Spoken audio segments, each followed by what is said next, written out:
নমস্কার, কলকাতা ক্যানভাসের নতুন একটা ভিডিওতে আপনাদের সকলকে স্বাগত।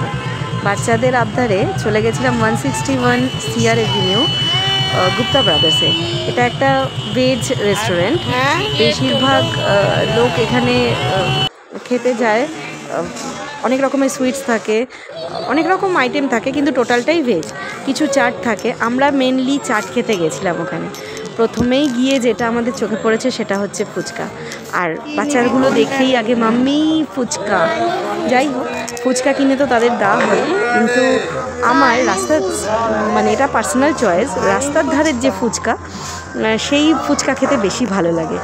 এখানে গেছিলাম, যাই হোক একটা ভালো জিনিস যেটা আমার পছন্দের সেটা এখানে গিয়ে আমি খেয়েছি, ওটা আমার খুব ভালো লেগেছে।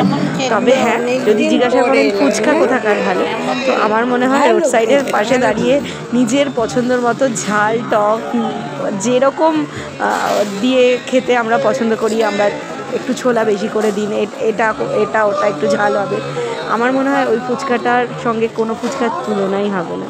যাই হোক, এখানে তো আর সেটা ছিল না। তো এখানে ফুচকা নিয়ে যেটা ওদের এক্সপিরিয়েন্স হলো সেটা হচ্ছে ফুচকা হলেই হলো, মানে ফুচকা দেখলে আর কেউ থাকতে পারে না। তো ভালো ছিল ফুচকাটা। আর পনিরের একটা আইটেম নিয়েছিল আর দই ফুচকা নিয়েছিল। মোটামুটি এক্সপিরিয়েন্স ভালো, যেটা খেতে সবগুলোই ভালো ছিল, কিন্তু দই ফুচকাটা অসাধারণ ছিল। আমাকে যদি কেউ বলে দই ফুচকাটা 2 প্লেট বসে খেয়ে নিতে, আমি ওখানে খেয়ে নিতে পারবো, এত ভালো ছিল। ঠান্ডা ঠান্ডা দই আর দুটো চাটনি দিয়েছিল, গ্রিন চাটনি আর রেড চাটনি, মানে জাস্ট ইয়াম, মানে এত ভালো লেগেছে, খুবই সুন্দর ছিল, খুবই ভালো লেগেছে খেতে। মানে ওখানে গেলে কেউ মাস্ট ট্রাই। আর ওরা পরে মিক্স ভেজ চাউ নিয়েছিল, ভালো ছিল, সেটাও ঠিকঠাকই। আমি 1 স্পুন ট্রাই করলাম, দেখলাম যে ঠিকঠাক, খুব একটা খুব একটা যে না যে ওখানে গেলে হয়তো সেই জিনিসটা হবে না, এরকম না, ভালো লাগবে। তবে হ্যাঁ, যদি চাউমিন খেতে হয় তো আমার মনে হয় সত্যি একটু তার মধ্যে যদি একটু চিকেন হোক বা অ্যাটলিস্ট এগ, আর কিছু থাকুক না থাকুক, এগ চাও হলে বেশি ভালো লাগে।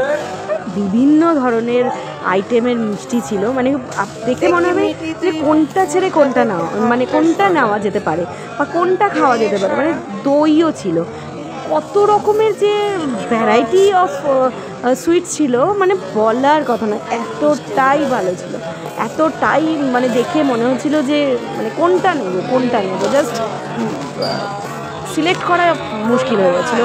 মিষ্টি দই ছিল, অনেক কিছু, মানে অনেক রকম আইটেম ছিল, আর দেখেও খুব লোভনীয়, বা মানে দেখে মনে হচ্ছিল যে প্রত্যেক কটা ভালো। লাস্টে যেটা দেখলাম, রাম মন্দিরটা রাত্রিবেলায় দেখার মতো ছিল। Bye bye.